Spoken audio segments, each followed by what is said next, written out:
Bonjour à tous. On se retrouve pour une nouvelle vidéo. Alors, ça sera pas une vidéo de recettes. Je vous avais annoncé que j'allais faire une vidéo un peu blabla pour vous parler d'un sujet et j'en ai profité pour vous demander si vous aviez des questions à me poser pour que je puisse y répondre. Alors, suite à ça, j'ai eu pas mal de questions. Je m'attendais pas à avoir autant de questions et je suis contente finalement. Et merci infiniment à toutes les personnes qui ont posé des questions, qui ont laissé un commentaire et donc je vais répondre à toutes vos questions avec grand plaisir. Alors avant tout, je vais commencer en fait par le sujet qui a fait que je voulais juste faire une petite vidéo et la vidéo allait durer 2-3 minutes, hein, pas plus. Et en fait, je voulais revenir sur un commentaire que j'ai eu sous ma dernière vidéo. Rien de dramatique, je n'ai jamais eu à faire ça parce que c'était pas c'est sans intérêt en fait. J'ai la chance d'avoir quasi jamais de commentaires négatifs sur ma chaîne. Honnêtement, je peux pas dire le contraire. J'ai que des super commentaires. Donc, si j'avais eu un commentaire négatif, c'est pas grave, hein. Je serais passée outre parce que c'est comme ça, c'est normal d'avoir des commentaires négatifs. Mais là, c'est pas le fait que ça soit négatif, c'est que le fait que ça a été assez bizarre et assez, je ne sais pas comment qualifier ça. Donc, j'avais décidé de faire une vidéo pour répondre à cette personne-là sur tous les points sur lesquels elle est venue sur ce commentaire-là. Il faut savoir que c'est une personne en fait qui commente ma vidéo pour la toute première fois. Elle a laissé 2 commentaires sur 2 vidéos. Et sur une des vidéos, c'était assez correct, donc j'ai répondu aux commentaires sans souci. Et en fait, sur cette vidéo-là, que j'avais envisagé de répondre, et en fait, après réflexion, ça n'en vaut pas la peine. Je vais quand même vous montrer le commentaire et je vous laisserai juger, et sans que vous ayez à mettre de commentaires ni rien. Mais vraiment juste voir la bizarreté des choses. Donc, je n'ai pas voulu répondre parce que j'ai pensé en fait à deux petites choses. La première, c'était que j'avais regardé il y a quelque temps une vidéo d'une personne que j'ai découverte il y a assez peu de temps. Et quand je suis allée voir sa chaîne, je suis tombée sur une vidéo qui venait de sortir, que je vais vous mettre à l'image. Et sur cette vidéo-là, elle abordait un peu ce sujet parce qu'elle avait eu, pareil, un commentaire qui était assez pas cool, quoi. Donc, elle explique sur sa vidéo et je vous encourage vraiment à écouter sa vidéo parce que c'était plein de bon sens et ça amenait à réfléchir, quoi. Et dedans, elle avait mis aussi une partie où elle montrait une mini vidéo en fait sur la gratitude et j'avais trouvé ça vraiment très très sympa. Donc voilà, je m'évade un peu, mais sur sa vidéo en fait il y a quelque chose qu'elle avait dit à laquelle j'ai pensé là quand j'ai voulu faire ma vidéo et c'est ce qui a fait que j'ai arrêté. Elle disait que plus il y a de personnes qui regardent les vidéos, plus il y a de personnes qui sont étranges et qui mettent des commentaires étranges. Et je pense que c'est vrai et je pense que tout le monde a des commentaires qui sont étranges, mais ouais, le commentaire était plus que étrange et par moments, en fait, elle a mélangé des choses qui étaient normales et plus ou moins sympas, et puis d'autres choses qui piquent, quoi. Elle a mis des choses qui piquent sur l'Afrique et les îles. Enfin, vous irez voir des choses qui piquent sur moi. C'était étrange. Je vous montre quand même le commentaire parce que je tiens à vous montrer le commentaire. J'ai pas filmé la partie où il y a son nom de famille. En tout cas, elle a signé par son prénom, donc je laisse sa signature avec son prénom. J'enlève malgré tout son nom de famille et j'espère que Hélène, comme tu dis t'appeler, tu vas regarder cette vidéo-là et tu prendras le temps de relire ce que tu as écrit et tu jugeras par toi-même si tu veux laisser ce commentaire-là sur la chaîne ou si tu veux l'enlever. Moi, en aucun cas, je vais supprimer parce que c'est pas mon truc de supprimer les commentaires. Je laisserai toujours tous les commentaires. C'est ce que je me suis toujours dit, que ce soit des commentaires négatifs ou pas. Donc, à toi de juger si tu veux laisser ton commentaire dessus ou pas. Alors, je vous montre également le deuxième commentaire qu'elle avait mis sous une autre vidéo où cette fois-ci, elle dit être médecin du monde, il me semble. Donc, 2 choses contradictoires sur les 2 commentaires dans tous les cas. Et la deuxième chose, c'est qu'on a une expression au Sénégal et à laquelle je pense assez souvent. Ma grand-mère me le disait tout le temps et Et c'est vrai que quand quelque chose m'excède, pour ne pas avoir à répondre, je réfléchis à ça et je me dis que c'est bon, je laisse couler, c'est pas dramatique. On a une expression qui dit, si un âne te donne un coup de pied et que tu lui rends son coup de pied, ça veut dire que tu es aussi âne que lui. Donc voilà, c'est pas pour retraiter une personne d'âne, c'est une expression qui dit ça. Et en gros, ça veut dire que si quelqu'un te fait quelque chose de mal et que tu le lui rends, en fait, ça veut dire que tu es au même niveau que la personne, tout simplement. Et là, je ne veux pas être au même niveau que la personne, donc voilà. Mais je tenais quand même à montrer son commentaire et que ça puisse en fait, l'interpeller pour qu'elle réfléchisse au genre de choses qu'elle écrit, surtout si elle ne connaît pas la personne. C'est la première fois qu'elle fait un commentaire, donc on peut pas connaître une personne sur soi-disant sa voix et elle n'a absolument rien compris à ma chaîne, ni aux choses que je partage, ni à ce que je veux mettre en avant. Donc voilà, je dis que je vais pas répondre et pourtant à parler comme ça, je suis en train de répondre aux choses, mais ça m'a vraiment agacée, en fait, c'est juste le mot. Ça m'a agacée de lire toutes les choses qui ont été écrites de manière très subtile, en fait. Donc voilà. Alors, je vais rebondir aussi sur une chose qu'elle a dite là. Cette fois-ci, je vais même pas rentrer dans les détails de commenter, mais elle parlait du vinaigre et du bicarbonate que j'utilise pour nettoyer mes fruits et légumes. Je vais vous mettre en fait un réel que j'ai vu sur Instagram d'une personne que je suis. Je pense que beaucoup de monde la connaissent, pour les personnes en tout cas qui sont sur Instagram, qui donne beaucoup de conseils, beaucoup d'informations et sur des choses sur lesquelles elle est très très renseignée. Elle fait beaucoup de prévention en fait contre le cancer et des choses bonnes pour la santé ou mauvaises pour la santé. Donc je vous mets son extrait, si vous voulez la suivre, vous pourrez la suivre, mais en tout cas au moins vous aurez vu et ça fait des années en fait que j'utilise le bicarbonate pour nettoyer mes fruits et légumes et parfois aussi le vinaigre, sans savoir à quel point c'était bien de le faire. Donc je vous laisse regarder et je vais passer tout de suite en fait aux questions parce que c'est ce qui est le plus important. Je vous montre comment enlever jusqu'à 98% des pesticides qui se trouvent à la surface de vos fruits et légumes. Une étude validée fin 2022 qui compare 9 moyens de nettoyage montre que si vous les mettez dans un grand bac et les immergez d'eau, ça permet d'éliminer 62% des pesticides. Avec du vinaigre blanc à 6%, vous montez à 76% d'élimination des pesticides. Après 2 minutes dans l'eau, prenez une brosse pour frotter les éventuelles cires qu'il peut y avoir sur les pommes, les poivrons, les déchets entre les fesses du céleri et repassez-les sous l'eau courante, pas dans le bac d'eau sale, et là vous montez à 85% de pesticides en moins. Et dernière étape, vous mettez du bicarbonate dans de l'eau et vous laissez tremper 5 minutes vos fruits et légumes et là vous avez jusqu'à 98% de pesticides en moins. Pour les légumes à feuilles, il y a une dernière étape optionnelle que je vous ai mis en légende. Vous vous retrouvez avec une eau bien cracra, mais au moins vous pouvez ranger tout ça au frigo sans oublier de nettoyer vos bacs et votre brosse. Donc voilà, donc je vais profiter parce que c'est assez compliqué en fait quand on montre pas son visage de pouvoir faire ce genre de vidéo FAQ, parce que la dernière fois que je l'ai fait, c'était pas une vidéo FAQ mais une vidéo papotage. J'étais juste assise sur la table et vous aviez que mes mains à voir et ça n'avait absolument rien d'intéressant. Donc là encore une fois, je vais vous embarquer avec moi dans ma cuisine et j'avais des petites choses à faire que je n'avais pas spécialement envie de filmer, en tout cas pas d'en faire une vidéo. Donc je vais refaire du pain. Je vais faire des biscuits de Noël que je n'ai pas encore fait. En général, on aime bien faire ça en automne. Donc là, c'est l'occasion. Et si j'ai un peu de temps, je vais faire le tapioca que je voulais vous filmer depuis un moment que j'ai pas encore eu le temps de faire. Donc je vais voir. Donc tout ça, c'est ce que je vais faire pendant qu'on va papoter. J'ose espérer que le son sera bon parce que je n'ai pas de micro. Donc on va voir. Je filme ça comme ça. Si le son est bon, je le maintiens comme ça. Et si le son n'est pas bon, en ce moment-là, je garderai juste les images et je vais faire une voix off derrière pour reprendre la vidéo. Donc voilà, n'hésitez pas à me dire ce que vous en pensez de tout ça et j'espère que ça vous plaira et j'espère que je vais répondre assez clairement à toutes les questions qui sont assez chouettes. Alors, la première question est de Christelle qui me dit « Moi, j'aimerais bien savoir comment tu fais pour être aussi motivée après ta journée de travail plus tes enfants. Tu travailles dans quoi? Tu m'épates. J'aime tellement tes vidéos et la dernière, j'ai adoré. » Merci beaucoup, Christelle.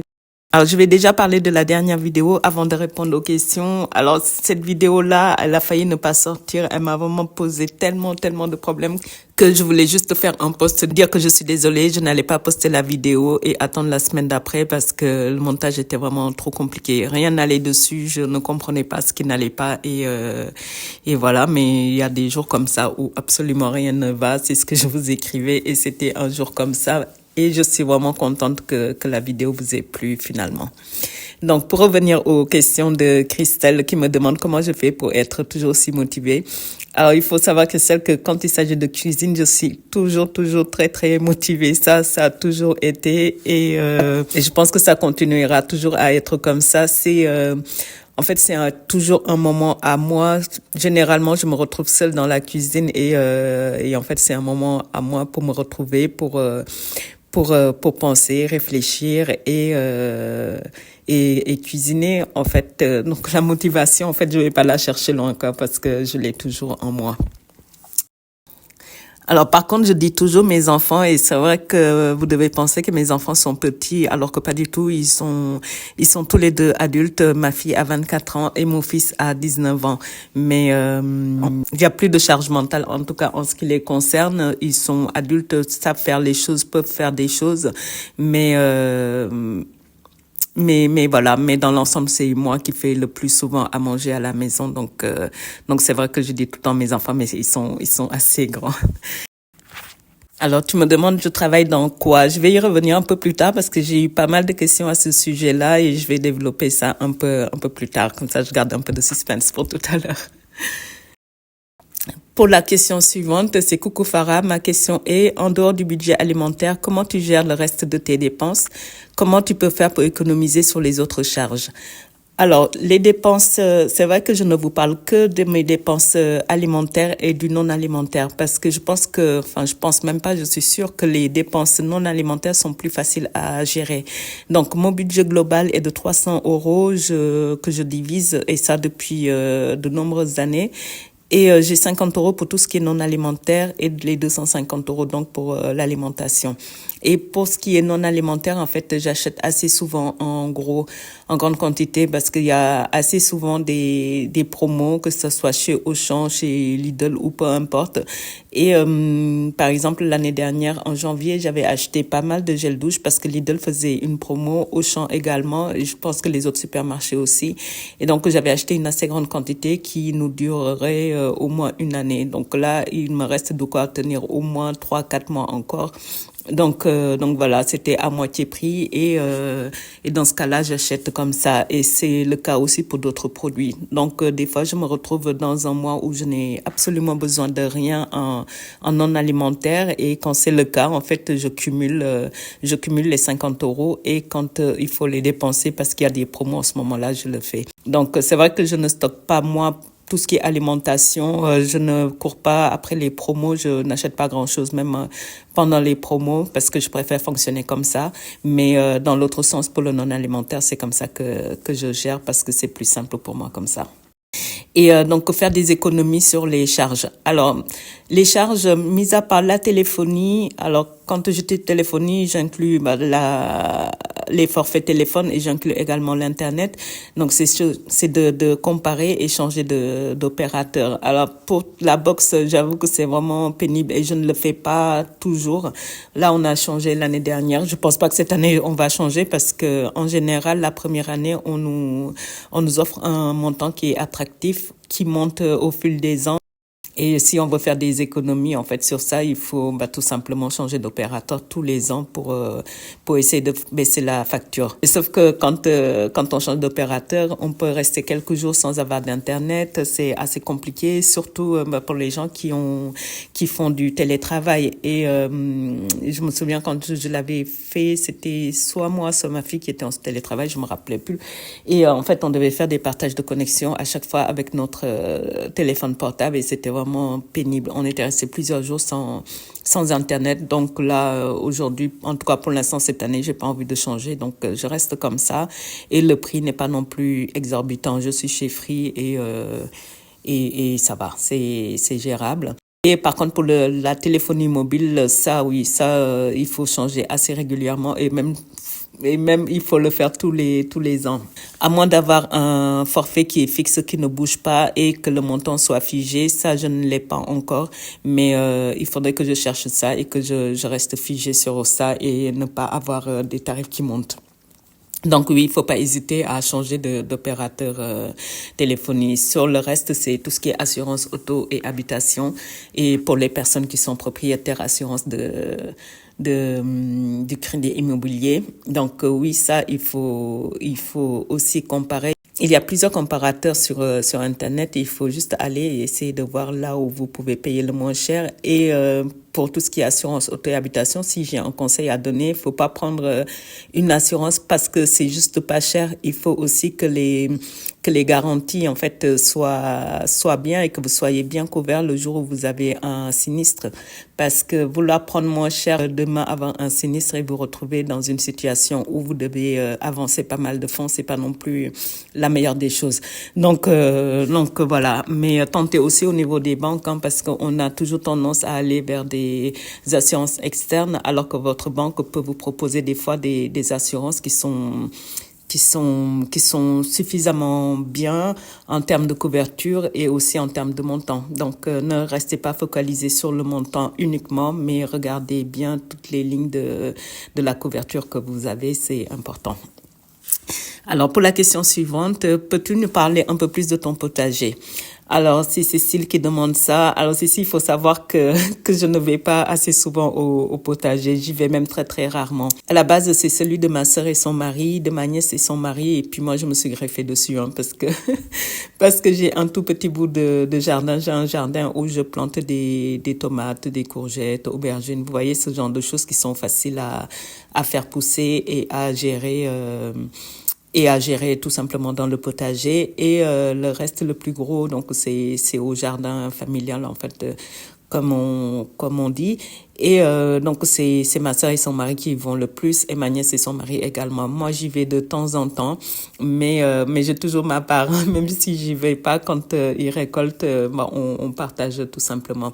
Mais là, depuis que j'ai YouTube, en fait, j'ai beaucoup moins de temps. En fait, tout mon temps libre, je le consacre à YouTube.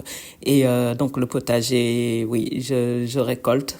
J'y vais pour faire des choses de temps en temps. J'y allais plutôt pour faire des choses de temps en temps, et ça me permettait de passer du temps avec ma sœur ou avec les autres personnes de ma famille. Mais là, c'est compliqué un peu. Mais je pourrais potentiellement faire une vidéo là-dessus, y aller un week-end ou deux et au moment de planter. Là, on a des choses à planter. J'avais acheté plein de choses à planter qui sont encore à la maison que je n'ai pas encore amenées, mais c'est le temps qui me manque. Alors, pour la question suivante, bonjour Farah, et déjà merci pour vos vidéos de qualité. Ah, c'est très gentil, merci beaucoup. Ma première question est: quand préférez-vous prendre un moment de détente? Et la seconde est: la musique qui illustre vos recettes a-t-elle des droits d'auteur? Car j'écoute beaucoup de musique très apaisante. Continuez à nous faire plaisir à travers vos vidéos. C'est gentil, merci. Alors, pour la première question, mes moments de détente préférés. Alors, je vais dire sans surprise, la cuisine, être dans ma cuisine, c'est vraiment le moment que je préfère dans ma journée. Peu importe l'heure dans laquelle je suis, parce que je peux passer du matin au soir dans ma cuisine, ça me dérange pas. Mais c'est le moment où je me sens en fait le mieux, c'est quand j'y suis. Ça peut paraître bizarre, mais c'est mon moment de détente à moi. Après, les autres choses pour me détendre, c'est plutôt mes plantes. J'ai pas mal de plantes, énormément de plantes même, dont je m'occupe quand je le peux, parce que, encore une fois, je manque de temps, donc ce n'est plus comme avant. Mais je passe beaucoup de temps, en plus de la cuisine, avec mes plantes. Je passe du temps à les arroser, à les soigner, les nettoyer, les bichonner. Et ça, oui, ça, je pense que c'est la chose qui me fait le plus de bien, de passer du temps à contempler mes plantes, à les regarder et à m'en occuper. Et ça me fait du bien. Et donc pour la musique. Alors la musique, oui, elle n'est pas libre de droit, en tout cas pas quand on l'utilise pour YouTube. Il faut payer des droits, ça me coûte 130 € de mémoire si je ne me trompe pas pour l'année, et ça me donne le droit de les utiliser. Donc moi j'utilise la plateforme de Epidemic Sound. Je pense que la plupart des gens utilisent ça. Il existe d'autres plateformes, hein, mais moi c'est celle-ci que j'ai C'est celle-ci que j'ai choisie et il y a pas mal de musiques qui sont assez sympas comme j'aime bien faire. Alors j'ai décidé moi de mettre de la musique à chaque fois sur mes vidéos depuis le début parce que j'ai toujours une musique de fond quand je cuisine, peu importe que ce soit pas toujours ce genre de musique, mais je trouve que c'est apaisant pour moi quand je cuisine d'avoir de la musique à côté et ça me permet de m'évader un peu. Et quand j'ai commencé à faire les vidéos, je me suis dit en fait, il faut que je fasse comme dans ma vraie vie, quoi, mettre de la musique quand je cuisine et c'est ce que je fais dans mes vidéos, mettre de la musique quand je vous filme les vidéos. Donc voilà tout. Alors, une vie de maman me dit « Bonjour Farah, excellente idée. J'ai découvert vos vidéos il y a peu de temps, ce week-end il me semble, et je ne cesse de les dévorer. » C'est gentil. Comment conciliez-vous le travail et l'organisation pour la maison, en particulier la cuisine? De mon côté, j'ai parfois l'impression d'être débordée. Merci, excellente journée. Alors, pour la première question, comment je concilie travail et organisation? Alors, je vais répondre à cette question, mais pas pendant cette période-là de ma vie parce que les choses sont beaucoup plus simples pour moi là maintenant. Mais je vais remonter un peu en arrière quand les enfants étaient petits et quand je travaillais beaucoup trop et quand j'étais vraiment débordée parce que j'ai été débordée, mais je faisais en sorte de pouvoir m'en sortir. Alors, il faut savoir qu'en fait, quand je me suis retrouvée seule avec les enfants, les enfants avaient 5 et 10 ans. Donc, 5 et 10 ans, ils étaient encore assez petits et il fallait pouvoir tout gérer. Donc, de l'organisation, si j'en avais pas, ça allait être compliqué.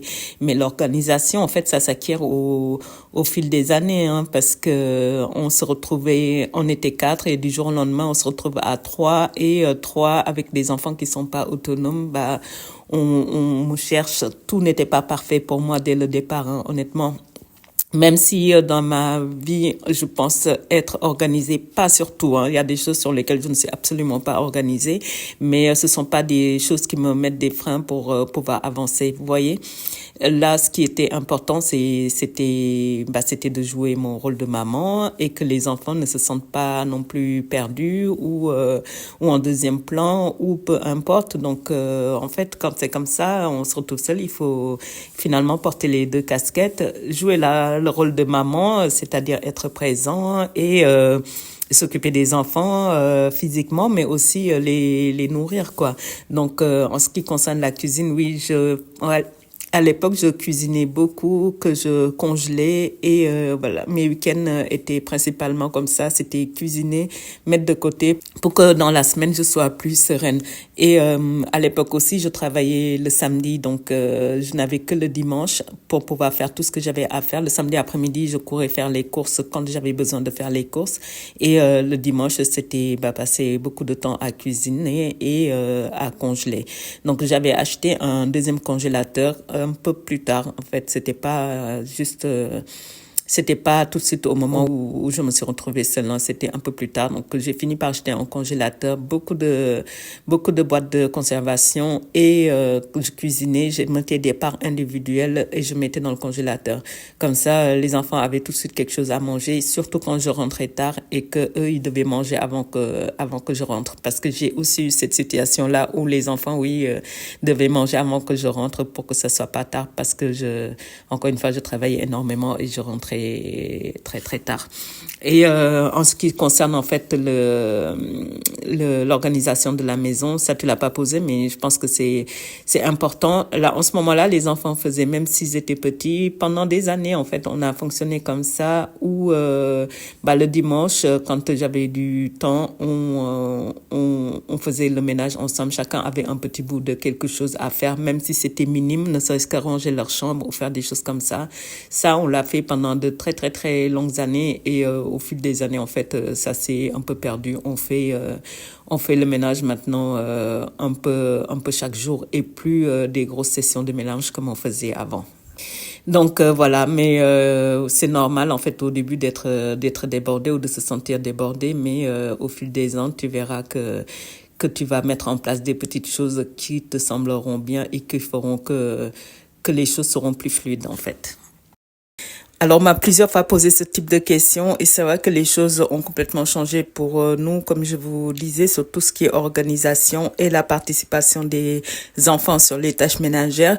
Mais vous pouvez, si vous le souhaitez, en tout cas pour les personnes qui ont des enfants qui sont plus jeunes et qui voulaient avoir un modèle en fait de comment ça se passe dans une famille et comment les enfants peuvent participer un peu aux tâches, allez voir la chaîne YouTube que je vous ai mis en début de vidéo, la famille PB, et je trouve qu'ils ont une organisation qui est plutôt chouette, qui ressemblait plus ou moins à moi, comment ça se passait avec les enfants quand ils étaient un peu plus petits, mais c'était surtout ce qui ressemblait beaucoup à comment ça se passait quand moi j'étais petite et que j'étais chez ma mère. Donc, je trouve ces vidéos vraiment très chouettes. Je les regarde de temps en temps et ça me rend nostalgique en fait de beaucoup de choses. Donc, je pense que pour les parents avec de jeunes enfants, vous aurez beaucoup à apprendre de ces vidéos. Donc, je vous invite vivement à aller y jeter un coup d'œil. Ensuite, Isabelle qui dit « Très bonne idée de FAQ, merci beaucoup. Si je peux y participer, déjà des questions posées par d'autres abonnés. Au plaisir, bonne journée. » Merci Isabelle. Peut-être déjà dit de quel côté de la France tu es. Alors, je suis en région parisienne. Donc, c'est vrai que je ne dis pas exactement le coin où je suis. Et vous le voyez sur mes tickets de caisse, je cache toujours les adresses parce que c'est un peu délicat. On est sur les réseaux sociaux et moi, je suis pas très réseaux sociaux. C'est pas du tout mon truc. Et mis à part ma chaîne YouTube, c'est vrai, je suis quelqu'un, je n'ai même pas Facebook ni aucun réseau en fait. Et donc, oui. Et donc, je reste assez vague sur l'endroit où je suis, mais je suis en région parisienne. Alors, pour la question suivante, bonjour Farah, je suis vos vidéos depuis quelque temps déjà. Vous aviez envisagé de vous arrêter à un moment donné et puis finalement, vous avez continué. Je vous félicite pour votre persévérance car il faut beaucoup de temps et d'énergie pour faire ces vidéos. Tout le monde est ravi que vous ayez continué. Merci. Alors, oui, j'avais arrêté, repris et je vais commencer par dire que je suis aussi très ravie d'être revenue et de recommencer les vidéos. Ça, c'est une chose. Alors, pourquoi j'avais arrêté? J'en avais fait une vidéo pour expliquer et quand je suis revenue, j'ai supprimé la vidéo parce que ce n'était plus d'actualité. Je l'avais laissé pendant tout le temps où j'étais pas là et je crois que c'était en août ou septembre, je l'ai retiré parce que je revenais. Alors, j'avais arrêté, comme tu le dis si bien, ça prend énormément de temps, énormément d'énergie pour faire les vidéos. Et il faut savoir que YouTube, en fait, le fonctionnement de YouTube est assez simple. Je ne dirais pas dur parce que ça ne l'est pas, mais assez simple. Il y a des règles et c'est ce qui est normal. Donc, en fait, on est mis en avant en fonction des vues, en fonction des commentaires, en fonction des likes qu'on a. Alors, si on fait une vidéo et qu'il y a très très peu de likes dessus, pas de commentaires et pas de partage, parce que ça aussi, ça compte, évidemment, YouTube ne va pas les mettre en avant et ne va pas les proposer à des personnes, quoi, parce que ils estiment que ce n'est pas assez intéressant. Et d'autant plus quand on fait des vidéos et qu'on a des pouces en bas. C'était une période quand j'ai arrêté ma chaîne où je faisais beaucoup. Ça me prenait beaucoup de temps. Je faisais 2 vidéos, parfois j'en faisais 3 dans la semaine pour pouvoir en fait être le plus clair possible et pouvoir expliquer le plus de choses possible sur mes recettes.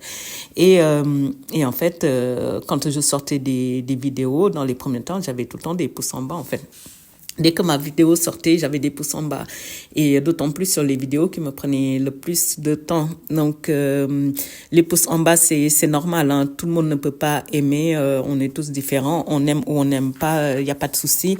Mais dès qu'on sort une vidéo sur laquelle on a passé 30, 40, 45, 50 heures, en fait, et que dès que ça a sorti, il y a des pouces en bas, pouces en bas. Bien qu'il y avait des gens qui mettaient des gentils commentaires. Hein. J'ai de la chance sur ça. Tout le monde m'a toujours mis des gentils commentaires. J'ai rarement eu quelque chose de pas gentil, quoi.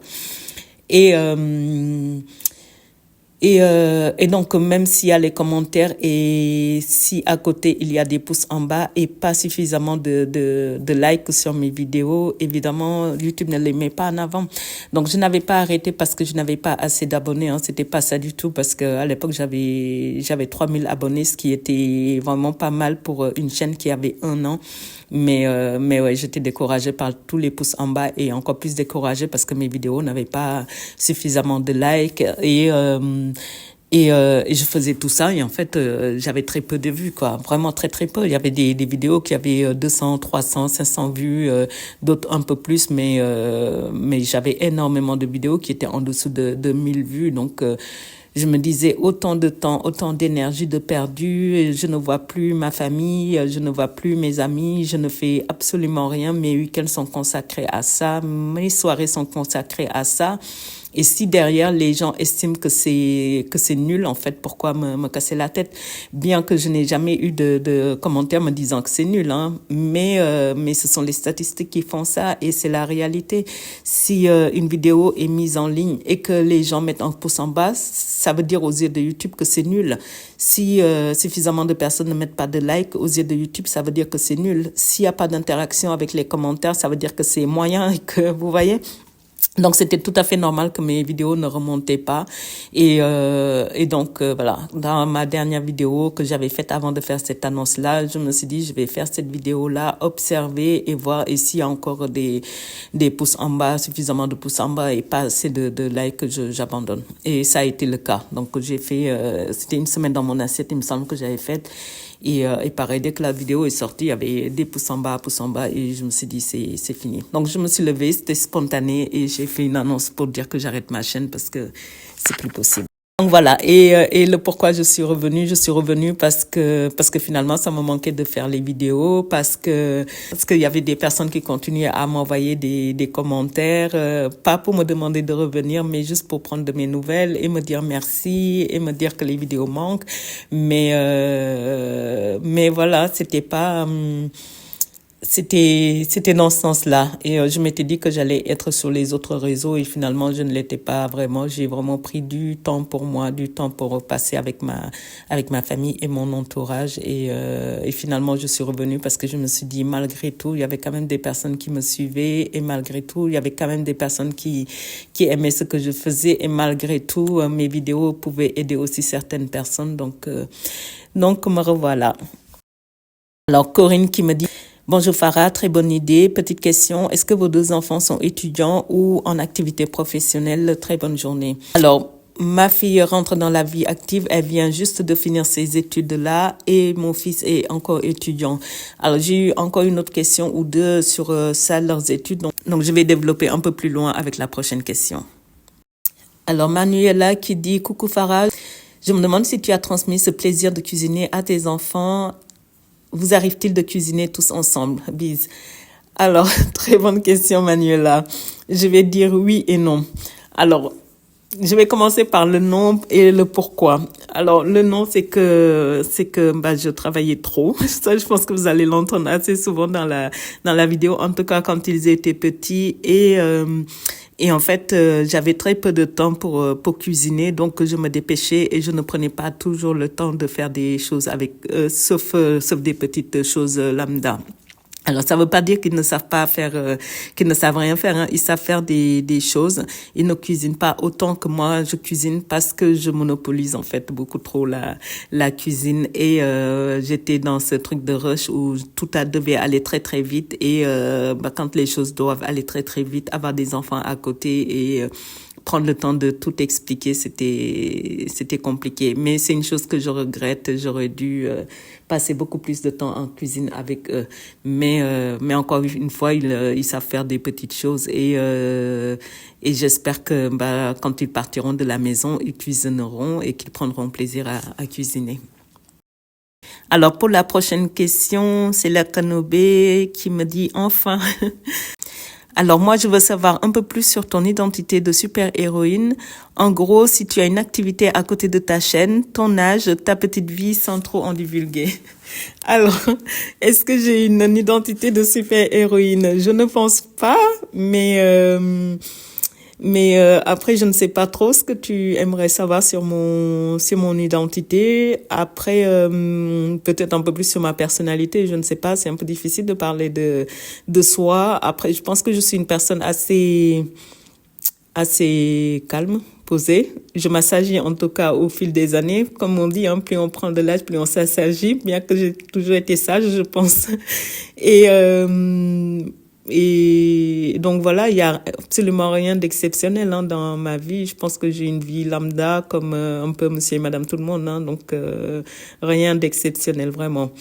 Et si j'ai une activité, je vais aussi pareil répondre à ça. Je vais regrouper en fait toutes les questions qui sont dans ce sens-là et comme ça je réponds une fois. Mon âge, alors j'ai 49 ans, bientôt 50 ans, donc voilà, je vais bientôt passer le cap des 50 ans. Un peu sur ma vie, donc ma vie, comme je te dis, vraiment rien d'exceptionnel. Je prends actuellement, en tout cas, beaucoup de temps en cuisine parce que je fais les vidéos YouTube. Autrement, je suis très famille. Ma famille est très importante, donc passer du temps avec ma famille, avec des amis parce que j'ai très peu d'amis dans ma vie, mais des amis que je ne voudrais changer pour rien au monde, quoi, des super personnes que j'ai dans mon entourage, donc voilà, quoi, rien d'exceptionnel. Et Aïcha qui dit coucou Farah, superbe idée, vous me motivez tellement avec vos recettes, ça me fait plaisir Aïcha. J'aimerais savoir quand vous avez commencé YouTube et pour quelles raisons et comment comptez-vous faire évoluer votre chaîne à très vite. Alors, plusieurs questions. Aïcha, je vais faire dans l'ordre. Donc, quand est-ce que j'ai commencé YouTube? Il faut savoir que cette chaîne-ci n'est pas ma première chaîne YouTube. J'ai une deuxième chaîne qui est en mourance là actuellement ou en dormance, je ne sais pas. En tout cas, je ne l'alimente pas pour le moment et en fait, à l'origine, j'ai fait YouTube parce que je voulais transmettre en fait des recettes que je savais faire et c'était pour transmettre en fait juste des recettes africaines. Et c'était pour le faire pour les enfants et pour mes neveux et nièces, mes amis. Il faut savoir qu'à chaque fois que je rencontre quelqu'un, la première question qui vient, c'est: tu es sénégalaise? Est-ce que tu sais faire le thiep? Est-ce que tu peux m'expliquer comment faire le thiep? Donc, c'est la toute première vidéo que j'ai faite, c'était le thiep et l'expliquer dans les détails et dire comment faire pour ne pas le rater, comment faire pour le réussir et en fait donner le maximum de détails possible comme pour l'expliquer, comme si j'avais la personne en face et que je lui expliquais quoi. Et en fait, c'était le concept que je voulais faire, vraiment rentrer dans les détails et ne pas faire une recette superficielle et que les personnes n'allaient pas pouvoir reproduire. Je voulais que après avoir regardé ma vidéo, les gens puissent le reproduire avec facilité. Et donc, j'ai fait quelques recettes comme ça qui ont, pour le coup, très bien fonctionné parce que j'ai beaucoup de mes vidéos quelques de mes vidéos qui ont fait plus de 100 000 vues et pourtant je n'ai pas poursuivi. Alors, je n'ai pas poursuivi parce que je n'avais plus le temps de le faire et je n'ai pas poursuivi parce qu'à l'époque, je ne savais pas faire de montage. Donc, c'était ma fille et ma nièce qui faisaient le montage et ma fille et ma nièce et ma sœur qui m'aidaient pour filmer. Donc, moi, je ne faisais que cuisiner et que donner les explications et elle qui se chargeait de me filmer et de faire les montages. Donc, c'était beaucoup de logistique, beaucoup de temps que je prenais à tout le monde, bien que ils étaient contents de m'aider et tout ça, hein, et étaient présents toujours pour m'aider, mais c'est moi, au fil des mois, qui est un peu abandonné à tort, mais je vais reprendre la chaîne. Et donc, pour cette chaîne-ci, pourquoi je l'ai commencée? Donc, à l'origine, j'ai fait cette chaîne pour parler de budget. Je ne parlais absolument pas de cuisine, hein. C'était pas le but du tout et je n'envisageais même pas ça. J'y ai même pas pensé, en fait, à la base. Et en fait, dans un premier temps, il y avait, je faisais donc les budgets, mais je ne faisais pas de budget avec les enveloppes. Je montrais vraiment, en fait, moi, comment je fonctionnais et je fonctionnais en fait, avec mon compte bancaire. Donc, je voulais un peu parler de mon expérience personnelle et petit à petit, amener les gens à réfléchir sur le fait que les enveloppes, c'est vraiment un super moyen pour gérer son budget. Ça, il n'y a pas à dire, c'est vraiment génial et c'est bien qu'il y ait plein de vidéos comme ça qui le montrent, mais que ça ne correspond pas en fait à tout le monde. Quand on a certains projets, en fait, on peut pas... En fait, certains projets ne sont pas compatibles avec les enveloppes. Et c'est vrai que si on a, par exemple, un projet sur du court ou moyen terme où on a besoin de solliciter son banquier, par exemple, pour refaire un prêt ne serait-ce qu'un prêt voiture ou immobilier ou peu importe le prêt que ce sera difficilement explicable en fait l'histoire de retirer une grande partie en tout cas de son argent et de mettre ça dans des enveloppes. En fait, c'était à travers ça et je pouvais dire que je me sentais légitime de le faire parce que en soi c'était mon métier. En tout cas, j'exerçais le métier de conseiller financier et je sais que voilà ça pouvait être un frein. Donc voilà, je vous dis mon métier. Donc je vous le dirai un peu plus tard. Je vais développer un peu plus. Donc c'était dans ce but-là, mais c'était pas en aucun moment je n'ai dit en fait sur ma chaîne que j'étais conseiller financier à l'époque. Hein. Mais je voulais vraiment parler de mon expérience à moi personnelle. Et parler de mon budget à moi personnel. Donc, je détaillais absolument tout ce que je gagnais, tout ce que je dépensais et tout ce que j'épargnais et tout ça. Donc là, aujourd'hui, je ne le fais plus, je n'ai plus envie de le faire et donc voilà. Donc, à une période, je n'avais plus le temps de poster, donc je ne postais plus régulièrement. Je le faisais toutes les semaines et j'ai eu un petit moment, 2 ou 3 mois, 1 ou 2 mois, je pense, où je ne postais plus et je recevais des commentaires de gens pour que je reprenne. Et un jour, sur un commentaire, il y a quelqu'un qui m'avait demandé, parce qu'en fait, je détaillais toutes les semaines combien j'avais dépensé pour les courses. Et une personne m'avait demandé, en fait, si je pouvais lui conseiller une chaîne YouTube de personnes qui faisaient son budget alimentation, mais surtout qui montraient ses recettes petit budget. Parce qu'à l'époque, en fait, je dépensais encore moins que maintenant parce que j'avais un budget de 200 euros.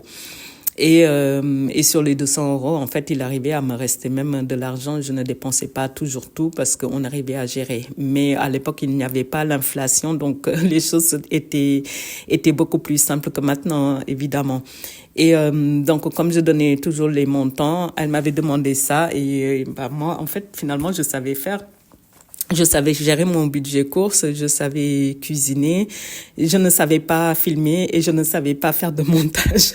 C'était le seul problème parce que quand bien même je faisais les vidéos de budget, je n'avais rien à couper en fait. Je parlais comme ça en continu et j'avais une image figée juste sur mon classeur pour montrer un peu les choses et même si je bégayais ou que je me trompais sur des phrases ou quoi, je laissais la chose telle qu'elle et en fait je postais. Donc je filmais, je postais, je ne corrigeais rien parce que je ne savais pas faire. Donc quand elle m'a parlé de ça et en parallèle j'avais une collègue et amie qui est adorable et qui passait son temps à me dire vas-y, il faut que tu filmes tes recettes, vas-y, tu aimes ça. Enfin bon, elle m'a longtemps poussée. Je pense que toutes les semaines elle m'appelait pour me dire tu penses quoi des vidéos, alors tu commences quand les vidéos. C'était elle est adorable, ma chérie, si tu passes par là, un grand merci à toi. Et donc voilà, ça, le commentaire que j'ai eu plus ma collègue qui me poussait, ont fait que j'ai voulu apprendre à faire les montages comme ça. Je n'allais pas encore déranger ma fille, ma nièce, ma sœur, d'autant plus que ma fille n'était pas là à cette époque-là. Elle était partie pour ses études quelques mois.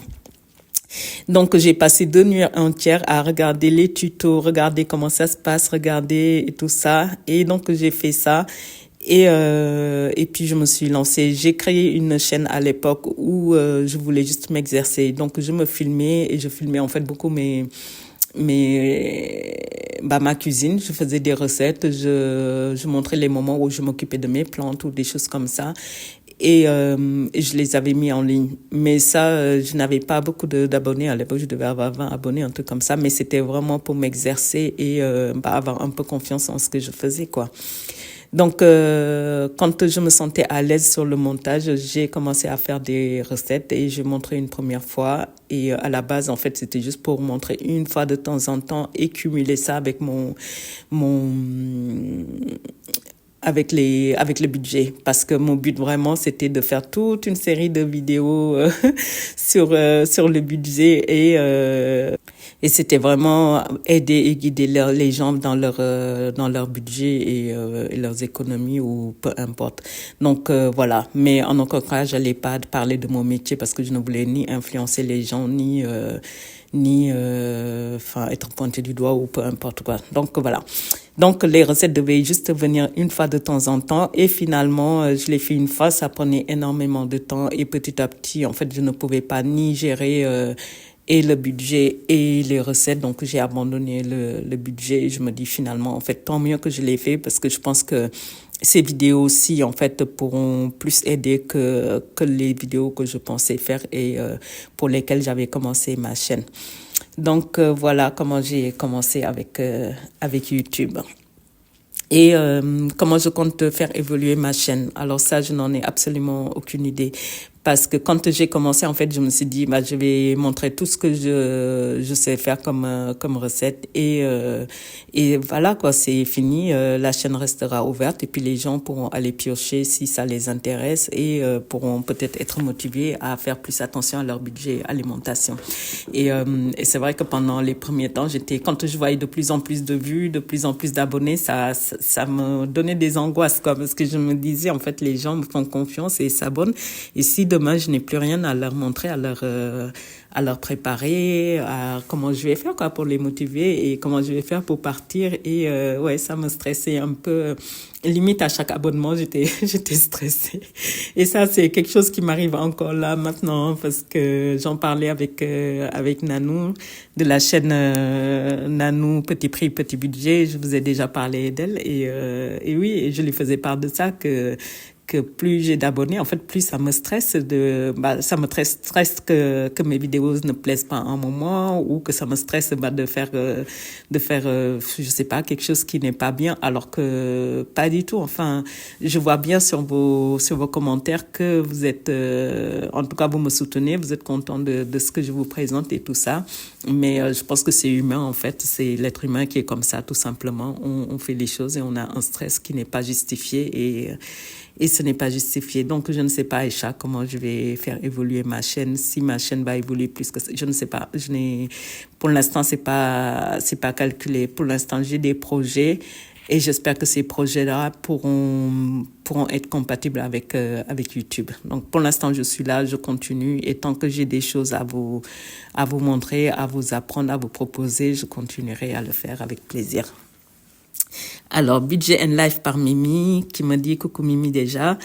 Coucou, j'ai hâte de regarder cette vidéo blabla et d'en apprendre sur toi. Ma question est, quel est ton métier? As-tu toujours été organisée? Alors, donc mon métier, j'ai une très très très longue carrière en banque. Ça fait un peu plus de 22 ans que je suis en banque et j'ai fait beaucoup de métiers en banque. Donc, je vais vous dire juste les métiers qui sont plus parlants pour vous et qui ont été les plus marquants pour moi. On va dire ça comme ça, parce que j'ai fait des petites choses qui n'étaient pas intéressantes. Donc, j'ai fait conseiller financier, j'ai été conseiller financier, j'ai été par la suite conseiller, alors je mets des guillemets, hein, un peu plus patrimonial, c'est-à-dire avec un portefeuille de clients qui était un peu plus patrimonial, un peu plus aisé, on va dire. J'ai été conseiller en immobilier également. Et avant de faire tout ça, en fait, je faisais la gérance de professionnels dans un premier temps. Et en fait, je suis revenue à ça. Donc, pour des raisons X, je n'ai plus voulu faire conseiller financier et conseiller de toutes sortes. Pas parce que je n'aimais plus la clientèle, hein. Au contraire, j'aimais bien ce contact-là avec la clientèle, savoir que je pouvais aider, guider les gens. Mais c'est le métier en fait qui ne me convenait plus, qui ne me correspondait plus. Parce qu'on a beau dire conseiller, mais un conseiller reste un vendeur et un commercial, quoi. Même si on ouvre un compte bancaire, c'est vendre quand même un produit.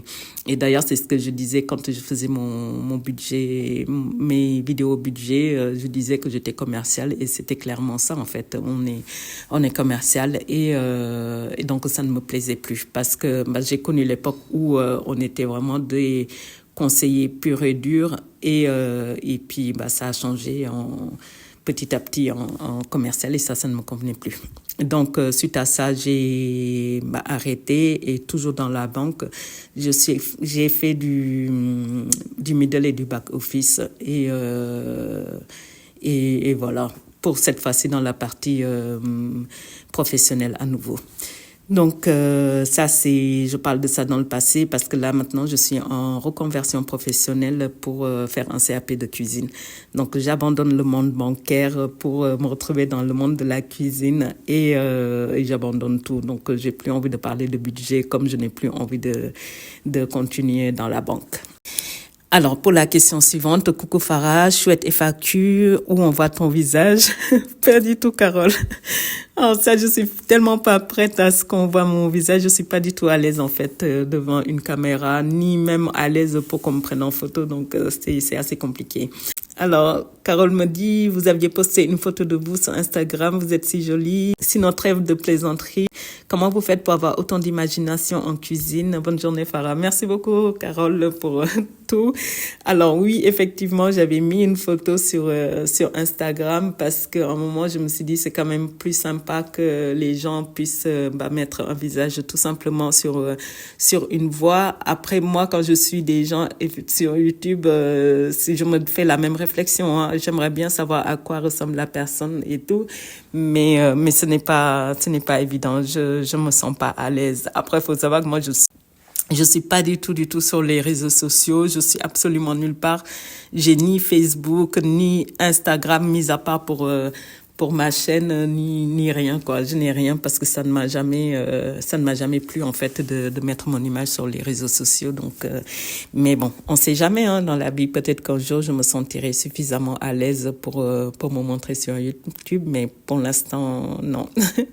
Et donc, voilà, c'est pour ça que j'avais mis la photo pour les gens. Et il y a une fois, je crois que c'est Caliste qui m'avait posé la question, qui m'avait demandé si je pouvais me montrer. J'avais dit non et j'avais dit si un jour j'arrête ma chaîne YouTube, en ce moment-là, pour la dernière vidéo, je me montrerai. Sauf que quand j'ai dit ça, je pensais pas arrêter la chaîne YouTube, en tout cas pas si tôt. Et donc, quand j'ai arrêté, je ne me suis pas montrée, mais en contrepartie, j'avais mis une photo sur Instagram que j'ai fini par enlever parce que je me sens pas à l'aise. Donc voilà. Et après, tu me demandes comment je fais pour avoir autant d'imagination en cuisine. Alors, moi, je ne me bloque pas, en fait, en cuisine. Je fais absolument tout ce qui me passe dans la tête. Après, j'ai commencé à cuisiner, j'étais vraiment toute petite. J'avais 13 ans, en fait, quand je devais cuisiner, quand on était chez ma mère. Parce que ma mère aussi travaillait, avait des journées chargées. Et on était assez grande, en fait, pour pouvoir l'aider en cuisine. Donc, elle nous disait ce qu'on devait faire et nous donnait des instructions et en fait, on cuisinait, quoi, sans qu'elle ne soit toujours derrière nous à vérifier. Et moi, avant ça, en fait, à chaque fois que quelqu'un cuisinait, j'étais toujours dans les pattes des gens pour pouvoir regarder ce qu'ils faisaient et comment ils faisaient. Ça m'a toujours intéressée, en fait. Donc, quand c'était à mon tour de faire à manger, que j'avais le droit de cuisiner à la maison, alors j'étais la plus heureuse au monde, hein. Sauf que je ne suivais pas les instructions de ma mère, hein. Elle avait beau me dire fais ça, comme ça, je mettais toujours autre chose. Donc voilà, on peut dire que je lui ai donné ses premiers cheveux blancs là à ne pas écouter ses instructions en cuisine. Et donc voilà, j'essaie toujours, en fait, de mettre un petit quelque chose pour voir. J'ai pas peur, en fait, de me tromper en cuisine. C'est tout simplement ça. Et c'est très très très rare, quasiment jamais je ne suis pas, en fait, une recette à la lettre. Jamais je fais comme je le pense et je fais surtout avec ce que j'ai. Et ça, en fait, je pense que là, aujourd'hui, maintenant, avec la période difficile qu'on vit, en fait, il faut se détacher un peu de ça. Et je me dis que une recette a existé parce que la personne a eu l'imagination de le faire et l'a fait, et que d'autres le reproduisent exactement la même chose. Et quand on regarde les grands chefs, en fait, on voit tout le temps des recettes qui sont revisitées. On va apprendre... Et je vous donne un exemple. Par exemple, on va avoir bœuf bourguignon qui a été revisité. On va prendre par exemple le tiep pour parler de recettes sénégalaises qui a été modifié parce qu'à la base, c'était fait juste avec du poisson. Il n'y avait pas toutes les choses, les artifices qu'on met là aujourd'hui, comme les cubes bouillon et tout ce qui s'ensuit. Tout ça, ça n'existait pas quand la personne a créé sa recette. Maintenant, c'est décliné avec avec de la viande, avec du poulet, avec d'autres choses.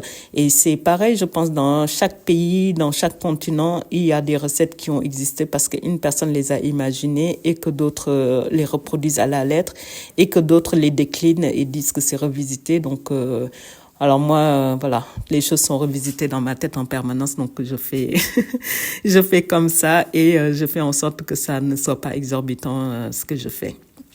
Christelle qui dit coucou Farah, j'espère que je pourrai être présente, sinon on pourra le revoir en replay. Alors, je pense que Christelle pensait que j'allais faire un live, mais pas du tout Christelle, c'est juste une vidéo classique, donc qui sera disponible sur ma chaîne pour que tu la visionnes quand tu peux. Alors, Marie qui dit « Hello Farah, je pense que toutes les questions qui ont été posées par les autres ont un point commun. Nous désirons tous vous connaître un peu plus, toi et ta famille, percer le mystère, quoi. » Merci pour cette gentille proposition.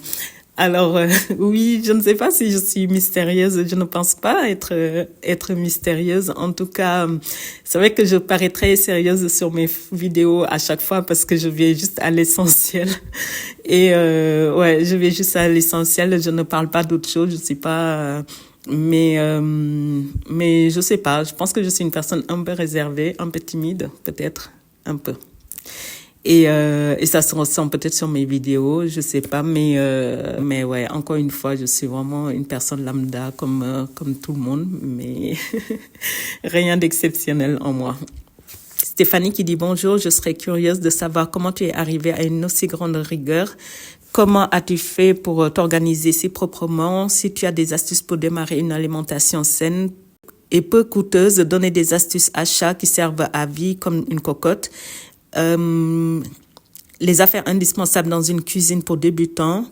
C'est important ces échanges de générations. Je suis certaine que tout ce que tu pourras transmettre sera sain et économique. On revient pendant les moments de crise, rien ne se perd, tout se récupère comme me disait ma grand-mère. Alors, je suis d'accord avec toi pour ça, hein, tout se récupère et puis les échanges de générations aussi. Je pense que c'est plus qu'important parce que on apprend tous de chacun. Je suis très loin de tout connaître, hein, vraiment très très loin. Je vous apprends des choses que je sais et qui peuvent me sembler importantes à partager, mais vous aussi, vous me partagez pas mal de choses et les choses que vous me partagez, ben, je les mets en avant pour que ça puisse servir aux gens. Et c'est vrai que dans les commentaires, il y a des choses qui sont vraiment très très bien et je me dis que les commentaires en fait sont juste une mine d'or, quoi. Moi, je vois les commentaires parce que je les reçois en notification, donc je peux y répondre. Mais c'est vrai que quand une vidéo passe et qu'au bout de 1 mois, 2 mois, 3 mois, quelqu'un vient mettre un commentaire qui est intéressant, j'essaie de reprendre et de le montrer si je le peux. En tout cas, de l'appliquer dans mes vidéos. Mais oui, c'est important et on apprend des personnes plus âgées comme on apprend des personnes qui sont beaucoup, beaucoup plus jeunes. On a tous des choses en nous qu'on peut partager et qui peuvent faire avancer le monde, hein. Donc là, ça va nous faire avancer dans la cuisine, ce qui est pas mal avec la dureté des choses actuelles, là, l'inflation, mais oui, j'espère qu'on continuera toujours à apprendre des uns des autres. Et donc, comment j'ai fait, comment tu me disais comment j'ai fait pour m'organiser si proprement. Ouais, c'est ce que je disais un peu plus haut. L'organisation, en tout cas, dans ma cuisine et dans ma vie de maman, je pense que ça s'est fait au fil du temps. Et quand on est... Je vais pas dire maman solo parce qu'en fait, on a toujours tendance à dire maman solo, mais il y a aussi des papas solo, hein. Mais quand on est une personne seule avec ses enfants, il faut être encore 2 fois plus organisé parce que finalement, on porte les 2 casquettes et on est à la fois, on doit jouer, en tout cas à la maison, à la fois le rôle de la maman, à la fois le rôle du papa, être présent sur tous les fronts. Donc, si on n'a pas un minimum d'organisation, surtout si on a une activité professionnelle à côté, c'est compliqué en fait et ça nous bouffe la vie et c'est ce qui fait qu'on abandonne, qu'on jette l'éponge alors que non. Donc, faut pas abandonner. En tout cas, les débuts sont durs. Je vais pas le cacher, hein. Les débuts ont été très très durs pour moi aussi, hein, parce que Parce que rien à voir avec la question, mais bon, je pense qu'il y a pas mal de personnes seules avec des enfants qui me suivent. Je le vois dans les commentaires. Les débuts sont durs. On peut pas dire qu'on part et que tout va rouler comme ça roulait avant quand on était à deux. Parce que là, on part, il nous manque une personne pour s'occuper de choses importantes qui font que la vie de famille est fluide. Et là, ça redevient fluide au bout d'un moment. Mais les débuts, en fait, on tâtonne, on se trompe et on se décourage. Et il faut se relever parce qu'il faut toujours être debout devant ses enfants, se relever devant ses enfants et leur montrer que finalement tout va bien parce qu'en fait la vie qu'on recommence, eux ne l'ont pas choisi, nous on l'a choisi, donc il faut qu'on puisse en tout cas être fort devant eux pour pouvoir leur montrer, pour pouvoir leur prouver et pour même si on n'a rien à prouver en fait à l'entourage et les gens en externe, en fait moi j'avais ce truc-là de vouloir prouver à la terre entière que j'y arrive et que j'y arriverai et que je ne peine pas à y arriver, bien que je peinais à y arriver. Mais c'est juste un temps à traverser, disons une petite tempête ou une grosse tempête, peu importe, mais ça finit par se tasser et les choses s'éclaircissent par la suite. Donc, faut pas se décourager si vous êtes seul avec vos enfants, ça finit toujours par passer. Et je pense que j'ai répondu non. Ensuite, tu me parles pour un achat important. Alors, la cocotte, oui. Alors, moi, j'ai pas de choses superficielles, en fait, en cuisine. Je pense que vous le voyez, mis à part mes casseroles, mes poêles et mes marmites, vous ne voyez pas grand-chose. J'ai pas grand-chose en cuisine. Je me sers spécialement de ça, mais je vais faire, parce qu'il y a quelqu'un qui m'avait posé aussi la question un peu plus haut. Je pense que je vais faire une vidéo dédiée à ça pour vous montrer, en fait, tout ce que j'ai, mes indispensables, et vous verrez qu'on n'a pas besoin d'avoir des 1000 et des 100 pour être à l'aise dans sa cuisine, quoi. Donc, ça, je pense que c'est une vidéo. Et les indispensables pour les cuisines de débutants, ça aussi, c'est une chose que je peux faire. Parce que, comme je vous disais, ma fille était partie de la maison pour ses études, avait pris un appartement, donc il a fallu l'équiper parce que c'était pas un meublé. Et on avait acheté juste les indispensables pour qu'elle puisse démarrer sa vie d'étudiante en cuisinant tout simplement. Donc oui, ça sera une chose que je pourrais faire d'ailleurs avec ma fille. Ça pourra être sympa qu'on se remémore un peu tout ça et qu'on voit tout ce qu'on avait acheté pour qu'elle puisse démarrer sa vie, quoi. Donc voilà. Et la question suivante, coucou, je te découvre, donc j'aimerais bien en savoir un peu plus sur toi si possible. Ton âge, tu as une activité, avez-vous des projets, maison, voiture, voyage, etc. Alors les deux premières questions, j'y ai déjà répondu, à savoir mon âge et mon activité. Et pour les projets, alors j'ai des projets, oui, pas matériels. Comme pour la voiture, non, parce que j'ai une voiture qui roule, qui est en plutôt bon état, donc ça, non. Après, faut savoir un truc sur moi, je ne suis alors absolument pas matérialiste du tout. Donc tout ce qui est superficiel, vraiment, c'est pas pour moi. Je me contente de ce que j'ai et puis de choses qui sont abordables et qui peuvent aller avec ma vie et mon budget et tout ça. Je ne regarde pas en fait ce que les gens ont et je ne me compare pas aux gens. Ça, je pense que c'est quelque chose en fait qui peut-être m'a aidé dans ma vie pour ne pas sombrer en fait dans des bêtises. Non, je ne me compare pas et je me contente de choses que j'ai. Évidemment, quand on a plus, ça peut qu'être bien, mais je ne cours pas après certaines choses. Donc la voiture, non, la mienne me convient. Et pour la maison, non. C'est un choix que j'avais fait. J'avais été propriétaire et quand on s'est séparés, on a vendu la maison et je n'ai pas racheté parce que c'est compliqué, pas pour tout le monde, hein. Mais en tout cas moi dans ma situation c'était pas simple de pouvoir racheter. J'aurais pu le faire, mais à côté de ça, on n'aurait absolument rien pu faire. On aurait été ric-rac sur absolument tout et c'était pas non plus le but, quoi. Donc actuellement je suis locataire, je pense que je le serai encore pendant un long moment. Est-ce que dans le futur je vais racheter? Je n'en sais absolument rien. Si l'occasion se présente et que l'argent se présente, oui évidemment c'est toujours mieux d'acheter plutôt que de louer, mais c'est pas quelque chose qui me chagrine ni quelque chose qui qui fait que je me dis j'ai raté ma vie ou que j'ai raté quelque chose dans ma vie. Pas du tout. Quand c'était l'occasion, je l'ai fait, mais là, non. Au moins, j'ai pu avancer, faire des choses à mes enfants et c'était ça le plus important. Alors, pour le voyage, oui, j'aimerais bien voyager. Je n'ai pas voyagé cette année, ni l'année dernière, ni l'année d'avant, d'ailleurs, il me semble.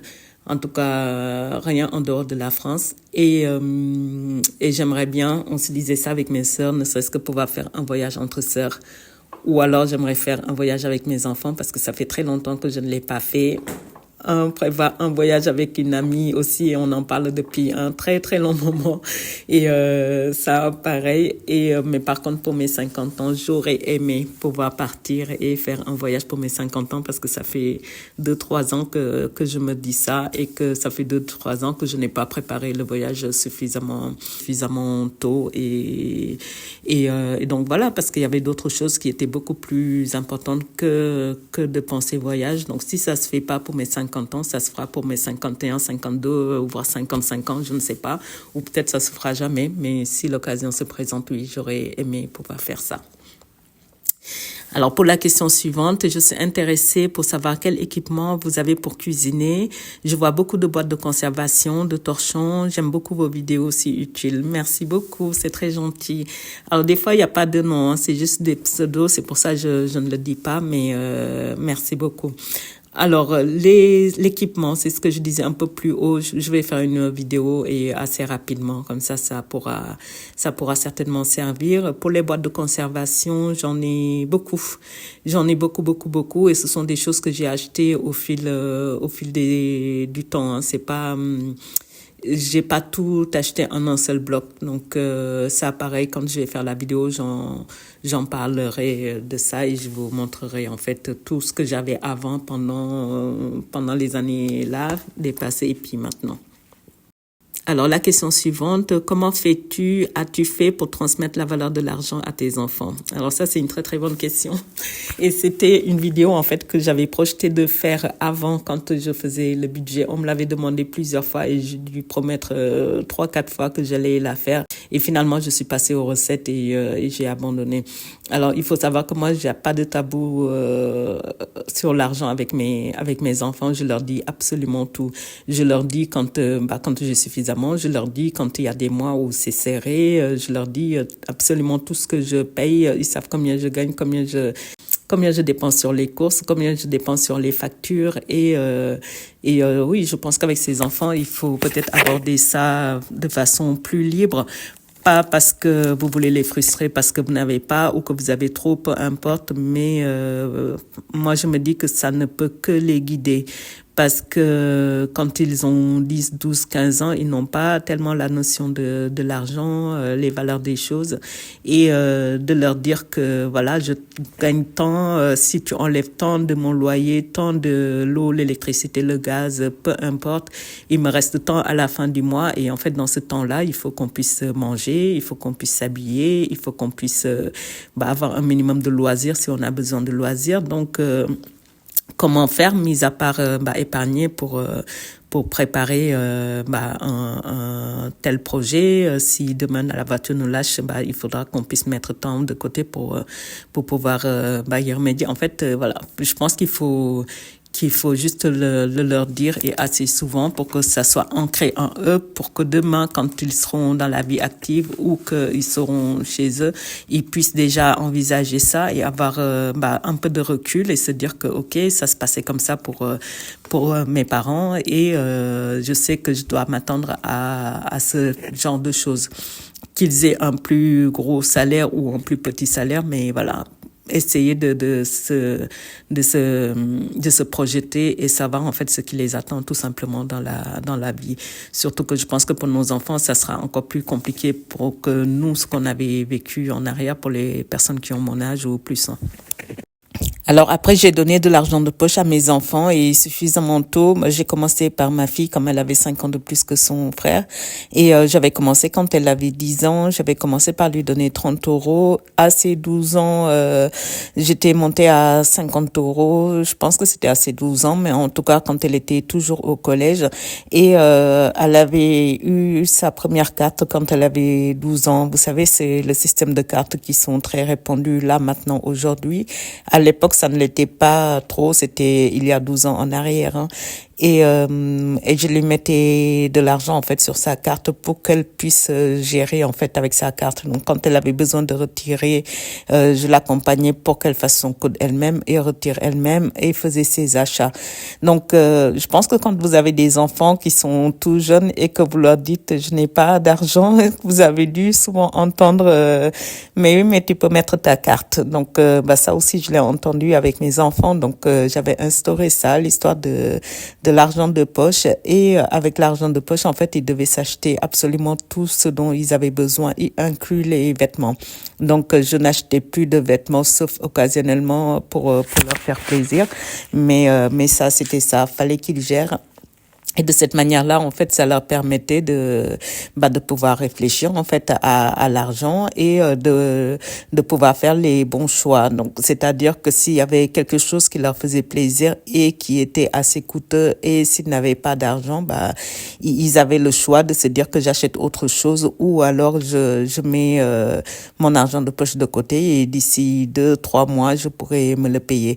Donc, en fait, il faut amener les enfants vers cette réflexion-là d'apprendre à patienter et s'ils apprennent à patienter demain ils apprendront à patienter pour avoir des choses qui seront plus grosses à acheter et ça va préparer l'avenir finalement parce que reporter en fait un achat ne serait-ce que sur 2 ou 3 mois c'est préparer c'est préparer plus ou moins un projet.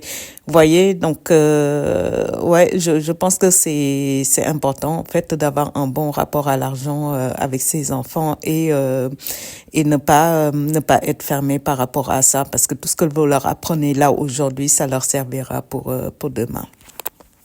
Alors pour la question suivante, c'est Sonia qui me dit Salam, je pense que vous avez dit que vous êtes sénégalaise. C'est quoi les recettes les plus connues au Sénégal? Alors, au Sénégal, on a une multitude de recettes, vraiment énormément de recettes et toutes ne sont pas connues. Et les plus connues, en tout cas la plus connue, c'est le thiep, bien évidemment. Hein. Je pense que quand on dit thiep, on sait que ça se colle avec le Sénégal. Et à la base, c'est ce que je disais un peu plus haut. Le thiep, c'est le plat national et ça se faisait initialement qu'avec du poisson. Et maintenant, ça se décline avec de la viande, ça se décline avec du poulet ou avec les deux, le mix des deux. Et nous avons le yassa aussi. Je pense que le yassa, la plupart des gens savent que c'est du Sénégal, qui est très bon. Et pareil avec du poisson, avec de la viande, avec du poulet. Et qu'est-ce qu'on a d'autre qu'on peut connaître? Les pastels, certainement, qu'on connaît. Je sais qu'il y a d'autres plats qui s'appellent pastels, mais qui ne sont pas les mêmes. Nous, en tout cas, on les appelle pastels. Ce sont des beignets farcis avec soit de la viande, soit du poisson à l'intérieur, du thon. Généralement, on en voit beaucoup avec du thon et ça se mange avec une sauce tomate. Je l'ai déjà présenté ça sur ma chaîne, je pense au moins 2 fois. Donc, il y a pas mal de recettes comme ça. Après, le reste... en tout cas, je pense qu'on peut en voir dans des restaurants, mais ce sont pas les choses les plus connues. On a le chou que j'ai fait, par exemple, là, il y a pas si longtemps. On a un plat qui s'appelle le domada, qui est très bon et que je ne fais même quasiment jamais. C'est bien dommage. Je ne fais pas tellement de recettes africaines sur ma chaîne. Non pas que j'en fais pas, mais en général, quand on en mange, c'est en famille. On en fait en famille et donc moi, je n'en fais très, très peu à la maison, mais c'est pour ça que je les présente pas. Donc, le peu que je fais à la maison, en général, je les filme. Et donc, voilà, je me disais qu'en reprenant ma chaîne, quand on se retrouve avec ma famille pour faire ça, je filmerai en fait les recettes. Comme ça me permet, moi, d'alimenter mon compte sans que ça me rajoute des dépenses. Mais il faut juste que je prenne le temps de le faire. Et là, c'est le temps qui me manque, en fait. C'est pour ça que je ne le fais pas. Mais quand je reprendrai ma chaîne, ouais, je vous en ferai part. Comme ça, vous pourrez voir un peu tous tous les repas que nous faisons en famille et ça vous permettra de découvrir pour les personnes que ça intéresse en tout cas des recettes africaines. Et pour la dernière question de Nadine, bonjour, ma question, quel est ton métier et celui de tes enfants et leurs études, s'il te plaît? Donc, mon métier, je l'ai dit. Alors, celui de mes enfants, ma fille, elle vient tout juste de finir ses études. Elle a fait une école de commerce. Donc, elle a fait une prépa qui a duré 2 ans après le bac et à l'issue de ça, elle a fait 4 ans en école de commerce. Donc, elle fait du marketing digital et à côté de ça, elle est en train de lancer son entreprise. Comme ça, elle sera à la fois salariée, à la fois elle lance son entreprise. Ça, je vous en parlerai quand ça sera concret, parce que logiquement, ça sera pour le début de l'année. Je vous dirai parce que ça intéressera certainement certaines personnes. Et mon fils est encore étudiant, il a 19 ans et en fait, il va faire le même cursus que sa sœur. Donc, pour l'instant, il est en 2e année de prépa.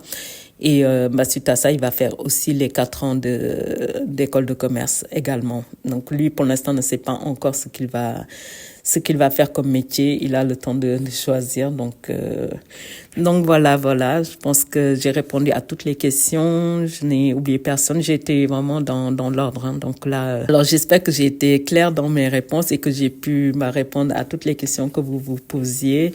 Et donc voilà, s'il y en a d'autres, oui, c'était sympa à faire et pourquoi pas faire une deuxième partie si jamais d'autres personnes ou d'autres questions. En ce moment-là, je vais les regrouper et puis répondre une fois. C'est une vidéo que j'aurais dû faire en fait finalement il y a très longtemps, mais j'avoue que je n'y avais jamais pensé et c'est surtout, j'avoue que je pensais pas que vous aviez autant de questions à me poser. Donc voilà. En tout cas, c'était très sympathique.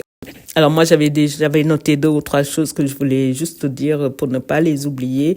Alors la première chose, c'était vous remercier. Je pense que je le fais assez souvent en commentaire, mais là, un remerciement global. Ma chaîne a dépassé les 5000 abonnés. Là, je suis à plus de 5300 abonnés et c'est vraiment juste incroyable et fou, quoi. Donc, merci vraiment de tout cœur. Merci beaucoup à toutes les personnes qui ont été là depuis le début. Je le vois dans les commentaires que les personnes sont là depuis très, très, très longtemps. Il me semble même qu'il y a des gens qui étaient là bien avant que je commence la cuisine et qui restent fidèles à ma chaîne. Et vraiment, je ne sais pas comment vous remercier. Merci infiniment. Merci beaucoup à toutes les personnes qui likent mes vidéos, qui laissent des commentaires et ça fait plaisir, donc ça me motive et ça me donne encore plus l'envie de continuer à vous faire des vidéos. Alors, en ce qui concerne les commentaires, alors ça fait des mois et des mois que je veux le dire et que je n'y pense pas. À chaque fois que je finis une vidéo, je me dis zut, j'ai oublié.